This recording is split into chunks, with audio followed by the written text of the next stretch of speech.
We're going to move now to an international speaker, Paul Wolframm, who is actually in Wellington in New Zealand at the moment.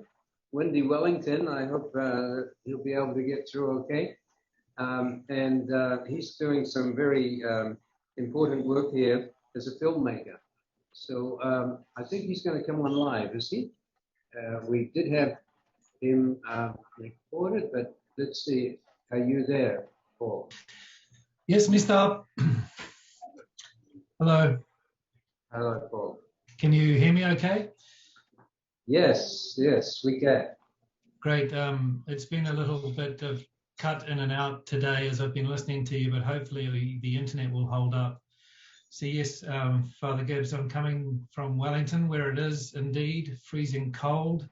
At this time of the year, so diri man long sedang long nambis long madang. Okay, so I'll just start my presentation and share my screen so that you plan no mas looking face long me to mas.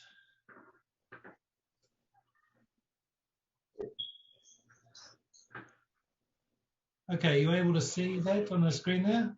Oh, not yet. How's that? Yes, we can see it. Great. Okay. So, hello, Ogeta. I'd like to acknowledge the organisers of the conference. I think it's been a really fascinating couple of days. I've had some really interesting discussion groups, and it's just been incredibly informative to me. Before I begin, I want to reach out anybody who would like to reach out to me afterwards. Most welcome to do so. I've put my email in the chat. My team here in New Zealand have been keeping up with all of the research and trying to see what's going on and keep abreast of developments there. Of course, COVID has somewhat impacted on the way that we're able to work at the moment, and I was supposed to be coming back up to Goroka to work with Evelyn in the next couple of weeks, but due to COVID, my university won't let me travel at the moment. Anyway, so I'll tell you a little bit about the project that we're working on, my team and I. At the center of this project is the film Sanguma, Islands of Fear. And this is a feature-length documentary. I'm a cinematic filmmaker, and when I first came across this problem, I thought, how can I contribute to the issues going on here? And this is the way that I think I'm able to serve you're all performing your own different roles in different capacities as fighting SARV. And I thought that one of the ways in which I can contribute here is through my capacity as a filmmaker. So this film was largely aimed at an international audience, not an audience in Papua New Guinea, but the project as a whole will include some resources that we would like to aim directly at grassroots people, and that's a sort of a second stage of the project. So this film aims to work in conjunction with other organisations in order to raise awareness about the issues among the general population around the world, and particularly in Australia and New Zealand and the Americas and Europe, where not many people know what's going on around Sanguma and sorcery accusation-related violence. The film will work alongside an impact campaign that will give audiences a way to engage further and to find out more information. We are currently in the process of building a website that will link to, with your permission, with many of the people who are here today and yesterday, link them into the resources and the research and the other activities that are going on there, and give them ways to take action. And that might be through donating to places like Oxfam and the various other groups that have got set up to take donations in that way and are working on SARV. Film, as you all know, probably, has a pretty successful track rate of raising awareness on social issues and helping to bring forward even intractable issues, both, internationally, things that we might not have thought could be solved. Film has an incredible track record of raising awareness about issues and bringing the public's attention and eye onto these things.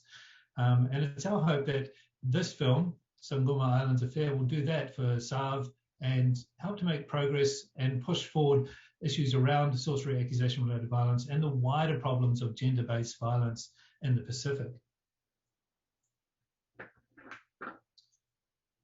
Oh, yes, need this all. So I've been working in Papua New Guinea since 2001 when I first went to the very southern tip of New Ireland, where I lived there for 2 years, living and working, trying to actually learn the old custom and sing. So I was there as an ethnomusicologist, learning how to sing and dance with the people I was working with. And as part of that, I learned an awful lot about spiritual practices of the people that I was living and working with. It wasn't until I've been returning to Papua New Guinea for the last 20 years and go back every year or so. And every time I return to Papua New Guinea and to southern New Ireland, I try and visit other parts of Papua New Guinea. It was in 2017 that I first visited Goroka. And while I was there and doing a bit of teaching at the university, I first came across a young man in the markets who told me about how he and others had recently killed a witch in their village. And while, you know, spiritual practices and magic are a big part of life in the islands, I've never come across the sort of extremes I had in my first couple of days in the highlands. The amount of stories that I'd come across was astounding to me. So I returned in 2018, determined to try and investigate the issue further, and started doing a series of interviews with mostly grassroots people in and around Goroka, working with, you know, people in the Upper Bena Valley and in parts of Shimbu, just doing interviews, trying to get my head around the issues and reading through the research. I returned again in 2019 when I did another 6 weeks of filming. And these two initial trips enabled me to get funding from the New Zealand Ministry of Foreign Affairs and Trade. And I'm very happy to say that the ministry has now supported me off the basis of the work that I've done and the shorts that I've cut together to complete this film and to make this feature. In April this year, my producer and I also won a national pitch competition, which means that we've now got funding to complete the post-production stage of this film. So we've got everything lined up. I just can't currently come to Papua New Guinea. So when things change in the COVID situation, we'll be able to spring back into action. So, I mean, I hope it sounds like good news to those of you that have been working in this region or this area for a long time on sorcery, accusation-related violence. I hope that you're inspired by the fact that, you know, people in New Zealand, everybody we've pitched the film to, including the Ministry of Foreign Affairs and Trade here and the entire film industry that we pitched to a couple of months ago, everybody we pitched to is moved by what's going on in Papua New Guinea and wants to help. Here in New Zealand, and I know in Australia too, people are deeply care about our Pacific brothers and sisters and want to see change in this. So partly the aim here of this film is that if we can let an audience know in mass, you know, huge audiences know what's going on in Papua New Guinea, that will put pressure on the government to actually start activating some of those sorcery, accusation and related violence, the plan that came out a few years ago, which really hasn't had any weight behind it. When the countries and the people living adjacent to Papua New Guinea know more about these issues, we'll hopefully be able to move the dial on that. So we don't have a film just yet, but what we do have is a trailer. So I'm happy to pull that up and just play that for you. It's only 2 minutes long, but hopefully it's useful for you to get some sort of idea and context.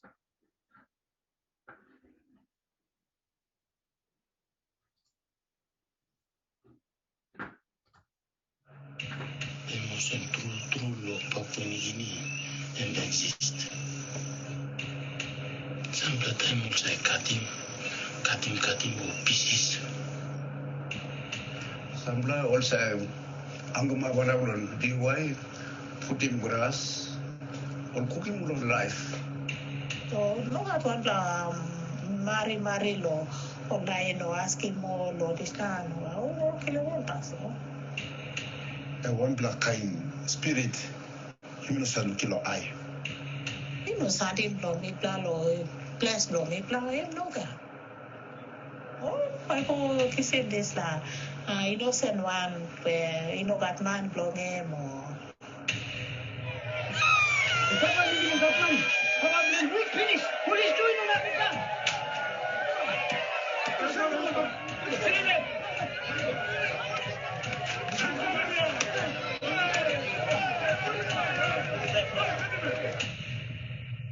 question blowing. All back on low side. You know, got line loyal people now. So this last survey we got, this la life experience, me ma seri ma time plan. Like only love, he can make it all get a line in him.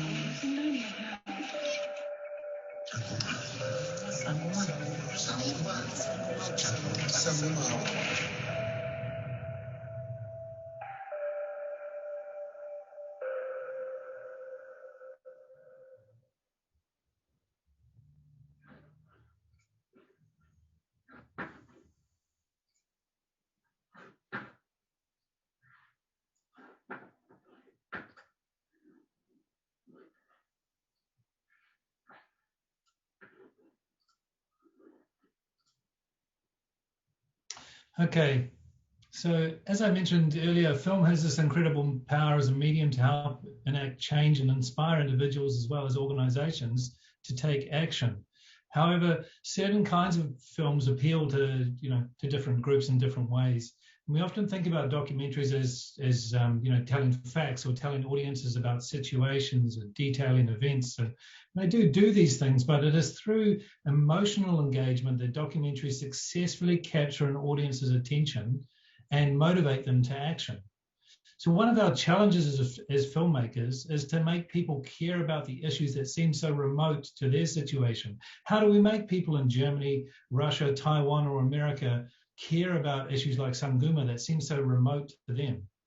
We do this through powerful character-driven stories that enable an audience to know, understand, and emotionally engage with someone, a single protagonist. When we see the subject of a documentary trying hard to achieve something and struggling to attain their goals and do what they can to change the situation, we align our wants and needs with their own. So as you saw in this trailer, our protagonist here, Evelyn Kunda, is doing all that she can to help those who suffer the consequences of gender-based violence and sorcery accusation-related violence. So why Evelyn? And Evelyn was just like Anton Lutz said this morning, you have your fingertips, he was saying, in your hand, and I thought this is a great analogy. Evelyn is the fingernails. She has no support in many ways. She's set up in her own land or on borrowed land, and she's working out of a shack that she's built herself, and she's doing all that she can with no resources.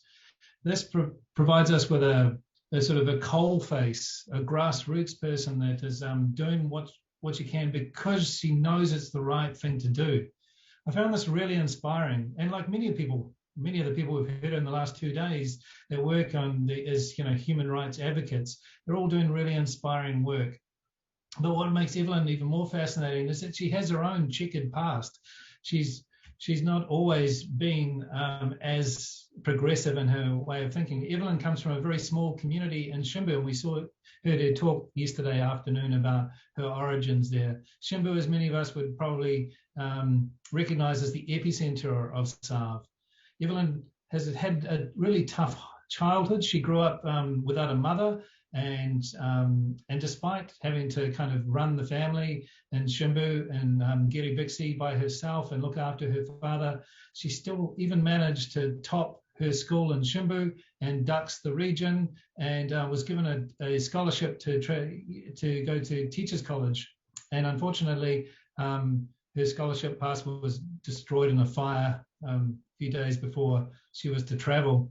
And as a consequence, Evelyn took to a life of crime and was actually one of those people that we sometimes get held up with on the highways of Burka. But due to, she found herself as a young woman living in Leh with, I think, 3 children, and then decided to straighten her life out. And in doing so, she decided to, contribute and give back, and eventually ended up living and working, after years of working as a linguist and translator for SIL. She went living back in Goroka in the banana block, looking after people, and that's where she really saw the people and their need around sorcery accusation-related violence, and began to contribute here. Evelyn, as I said, there's no resources, no funding, but she frequently hosts, cares for, and rehabilitates women in the, in the shack or in the small house that she has on the outskirts of Goroka. What struck me so profoundly in first encountering Evelyn was her attitude and determination to do something to combat these seemingly enormous problems. After several weeks of interviewing different people, including government officials in Goroka town, I was astounded, as Archbishop Urami was saying earlier, the ubiquity of this belief in Papua New Guinea, especially in the highlands. It's not just people in the smaller communities and villages that believe in Sanguma. It's the policemen, it's the people in these positions of authority as well. It is just an enormous problem, and it's inspiring to meet somebody who's decided that she can do something about it, even though she has no real authority. So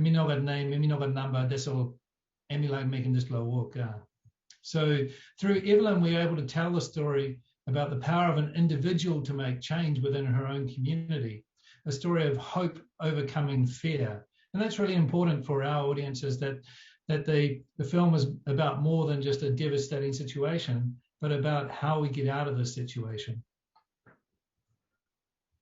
So this feature film also aims to provide depth to the conversation about SAV. Much of the material I have includes interviews with the perpetrators of this violence. And I was fascinated listening to the last conversation about the role of the church and the sort of pseudo-biblical reference that a lot of people in villages make around sorcery, accusation-related violence. It was explained to me on different occasions by different people how, this is the way that the devil operates in Papua New Guinea, that the devil makes sanguma. And in America, their bidawa is terrorists. So you can see that people are kind of conflating these narratives in different ways to make sense of the world, which is completely understandable. So this project and its aims are the cinematic feature film that I mentioned that focuses on Evelyn, her work and her life's journey. It's only one part of the overall project. This is part of the project. That's the part of the project that aims to talk to Western audiences. But I have some experience working with communities, groups to tell Indigenous narratives, and I've been inspired by the work of Jackie Cowley and Verena Thomas and their work for Oxfam and what they've been doing with the Highlands Women Human Rights Defenders Movement, I think it's called, and QUT there. Their resources and helping develop those Communicating the Law and the Yumi Sanap Strong project. The Stop Sorcery Violence in PNG website and the video resources developed there by Maria and Philip and Father Philip, really impressive. And I think that we will be able to contribute to that as well. My team and I hope to be able to to complement these resources with other videos that present a variety of short and easy to view, easy to disseminate videos that aim to speak to grassroots audiences and provide them with the tools for thinking in different ways about the issues related to SAV. Some of those potential videos, and I'd love to hear feedback, particularly from people working in this area, about how do we communicate to people on the grassroots. And we've already recognized in the last 2 days of conference that if we can make change in those grassroots communities, it'll ripple upwards, that inside-out approach. So some of the video topics might be, providing different explanations for misfortune, illness, and physiological causes of illness and death, resources for village courts and district courts magistrates. Can we make some videos that will communicate to them directly? Perhaps a series of videos that give direct accounts to the survivors of sorcery, accusation-related violence. We know that when people hear these empathetic accounts, they're able to get on board with that. A video resource that features survivors and their family members to create an account that highlights the injustice of false accusations.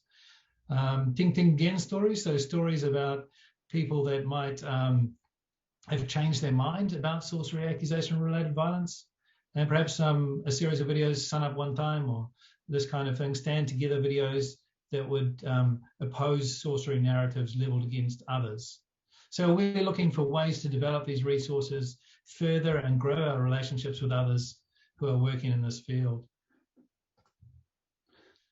It's worth mentioning the impact campaign that we're putting together. This will not only garner an audience for the film, but hopefully drive people towards the website and give them the opportunity to donate to the various organizations working on sorcery accusation-related violence issues. This is just a slide that details some of our aims and our schedule as it exists at the moment.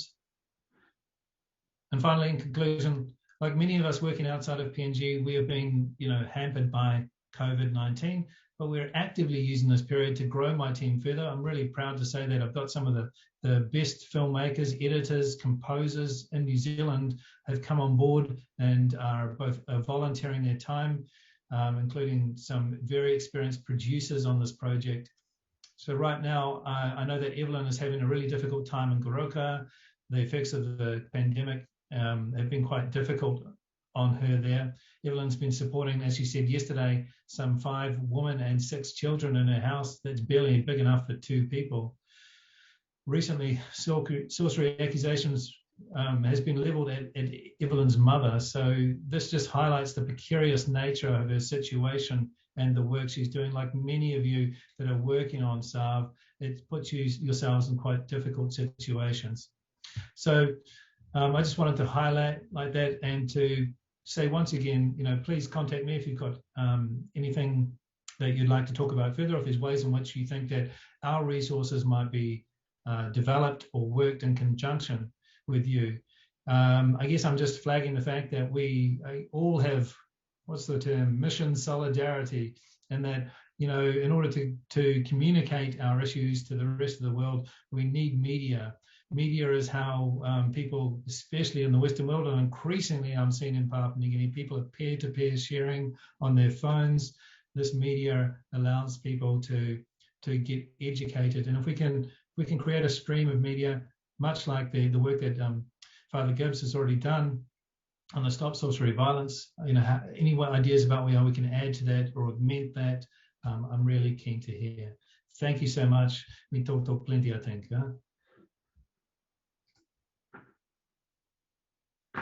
And filmmakers helping you. Maybe Peter Jackson's going to offer you some help.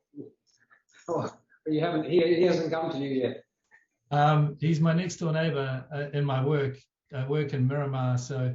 But in fact, you laugh, but many of the resources and centres that are around us, we're able to access. And again, when we tell the story of what we're trying to do and what we're doing with Sanguma Islands Affair, people are, generous and welcoming towards us, which is really heartening. Okay, thanks very much. We really look forward to seeing you back here in PNG, Goroka and elsewhere. And I hope to meet Evelyn personally sometime. So look, thank you very much. Time's ticking on. We've got